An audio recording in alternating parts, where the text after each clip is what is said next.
Let's go ahead and push forward. I'm going to go ahead and pop up some of these questions that we had gotten beforehand because I'd like to get a few of these covered. And then, you know, for you guys, if we don't get a chance to answer your question, as Chris mentioned earlier, just go ahead and send me an email, or you can send an email to Chris, or you can send it, like they said, you know, you can contact LVHD directly and talk with them also. They'll be happy to answer some of those questions. As far as pricing and billing questions is concerned, we do have a special deal worked out with Live Virtual Help Desk that helps make it easier for you guys to get started. So it's that's the biggest thing that you're going to be getting by working through us. So if you have a billing question or a question about how things are billed and stuff like that, that's going to be a good thing to email to us here at Virtual Administrator. Absolutely. We can't actually field those questions, but we're happy to field questions on ramping and the general scope of the help desk. Yeah. Any other questions should definitely flow through Chris or Dan over at VA. So. All right, so let's go ahead and do this. And yes, Richard, email support is included. So let's step forward. Here's the biggest question that I got. I got this a lot. Is the help desk as good as I am? Or like I've gotten this in a bunch of different flavors as far as the question is concerned. But you know, a lot of our guys are. Yes, and there's more of us. Yeah, that's exactly right. That's exactly right. What the help desk does is provide coverage that's not a single point of failure.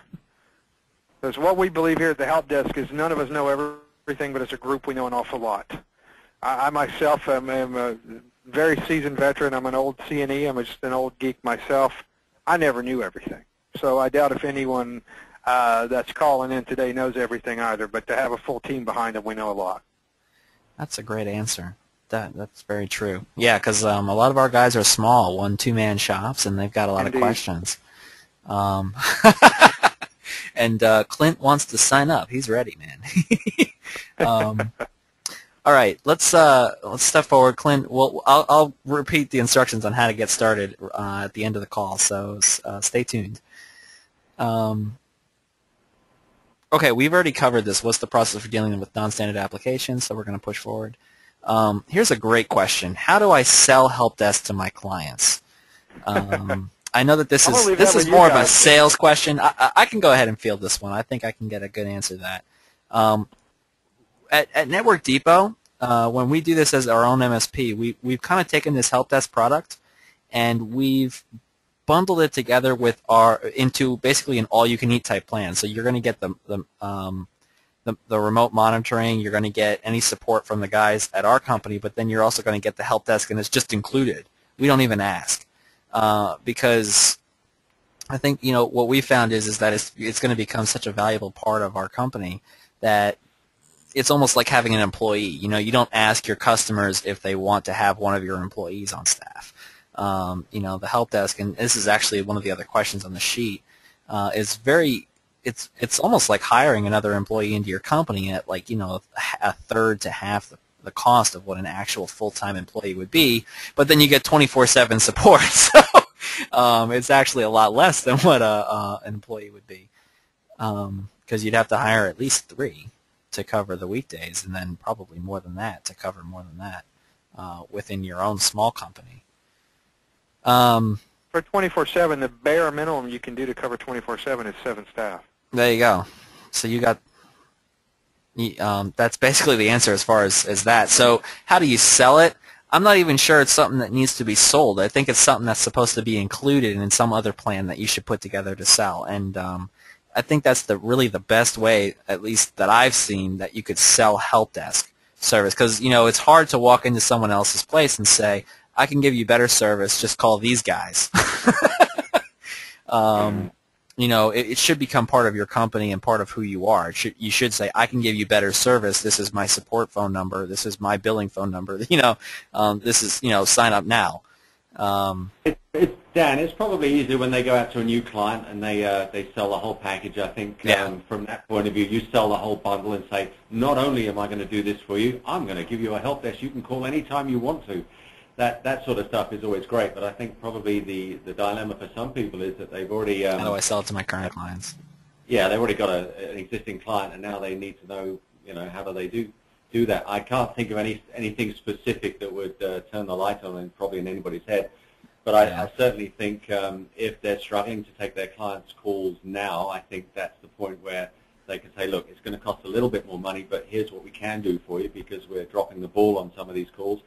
I think you'll be pleased with it. I think you'll find, you know what, 50 cents per end user per day. I mean, you can't get what can you get for 50 cents a day? Here's what you can get, 24/7 help desk.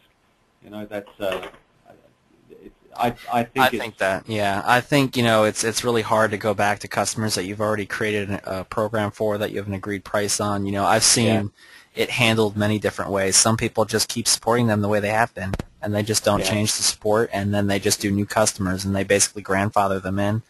I know at Network Depot we've kind of gone back to a bunch of our customers, and we've said, hey, we're changing your plan. And this is the date it's going to be effective. And so then the price changes and the plan changes. Right, Chris? Sometimes you have to do that, but yeah. Dan, I would also say, this is, again, I think you touched on it too, it's an internal change as well. You may have been supporting people a certain way, but your business, particularly those of you that are sole proprietors or maybe only one or two people, if your business is growing, you're starting to feel the pinch where you're either not able to get to them, they may not be happy with the level of service that you're providing, even though you've been doing it a certain way for all this time. You're busier and busier. You know whether you're doing a good job or not, whether you're getting to their phone calls when you're supposed to be. So this kind of solution is the choice between, hey, do I hire somebody else and sit them on the phones all day long, or do I outsource it to a competent company that has a broad depth of experience and is willing to do this 24/7, even though most of your customers won't need 24/7. You can always market it as such. That's kind of how I see it. It's not, if you're talking about selling it to the existing ones, I think there's still opportunity, but it's not a sales process, as you pointed out. It's more of an internal thing. Yeah, and it's one of those it's one of these kind of situations that's kind of like a learn from my mistakes thing. I used to run my own company, and I was a single entrepreneur, and I did that for a long time, and I eventually burned myself out. You can only provide support so many hours a day, and customers call you. At least I know when I was running my business, I always got all my calls in the morning and the evening, but never in between. Because that's when the people have the problems. They have the problems in the morning and the evening when they're working, and they're out doing other things during the day. So, having a help desk to field most of those phone calls. Where were you guys 3 years ago? Come on, man. It was a big deal, and I think that it'll be a big deal for you as speaking from using it internally and changing your business. It'll change the way your business works, and it will, like as Neil said earlier, it will free you up so you can do things like grow your business or, heaven forbid, you sit down and have dinner with your family every once in a while. That would be that's always a blessing. So, cool. I think we beat that one into the ground. Let's see what else we got here. Here's a great one. Are support calls recorded? Or how do we know that things are going well? Go for it, Dan. In a very near future, every call will indeed be recorded, and each customer will have their own portal to preview the calls at all times, as well as see real-time all of their own call statistics for any numbers assigned to their company. And you'll know we're doing a good job because I'm pretty sure your clients will tell you we are. Well, you can bet they'll tell you if we're not. So exactly, yeah. No news is definitely good news. So when you say near future, are you talking like 6 months near future? Are you talking like a year? Are you talking like 3 months? No, we're talking weeks. Weeks. It's in progress already. So fantastic. We're moving, just so everyone knows on the call, we're moving to BroadWorks. So if anybody wants to know what the phone capabilities are, look at BroadWorks, then you'll know. Fantastic. Nice. Okay, well, let's push forward here. Let's see. Here's a great one. How do you tell callers apart? This was a big question that we had people have, and actually it answers a question that Richard just asked, which is how do you answer the phone? How do you know who's who, or how do you know, especially with email support requests, who's DID? Who's who? Sure. Okay. So for the phone calls incoming, we know by the information that's on the phone based upon the dialed number. So it will come in and it will tell us what company it's for. at which time we instantly access the wiki for that company as we're answering the phone in a very kind and competent manner. As far as the email is concerned, we can tell by the originating domain, because the email would always go to the company's email address and then forward to us. Therefore, the email will always come from the partner company's domain. So the two follow-ups with that, Dan, is so does every end user customer get their own separate 800 number, or is it one 800 number for each partner? Each partner gets an 800 number. Okay. So they'll know the partner is calling, and then when you answer the phone, do you ask them what company they're calling from then, or? We would say, tech support, Dan speaking, how may I help you? May I get your name and your phone number, please? If we aren't able to ascertain quickly the location, we would ask, which location are you at? Okay. Just the same as the help desk would if we were sitting in the company's headquarters. They'd still ask the same questions. Yeah. We definitely have to drill down to find out which location they're at. Yeah, because otherwise you can't find which machine they have. Right. Absolutely. And the majority of the email requests we currently process actually come from partner companies' PSA systems, because most of them have clients entering tickets or emailed a ticket, and then the email systems email us. So. Cool. Okay. Any other thoughts, or should we move on? I guess we'll move on. And Namish, the average wait time for someone calling is 3 minutes. They try to answer 90% of all phone calls within 3 minutes. Perfect. We stay within that right now, way higher than 90% of the time. Cool. All right, here's the big one. How far will you go to support an issue? I know I've had people that talk to me about using help desks, and the comments that I've gotten is that oftentimes, not for you guys particularly, but just help desks in general, people have this opinion that help desk will throw in the towel pretty quick. Well, how do you guys handle when issues I'm are going to coming take this one. Sure. Carry on.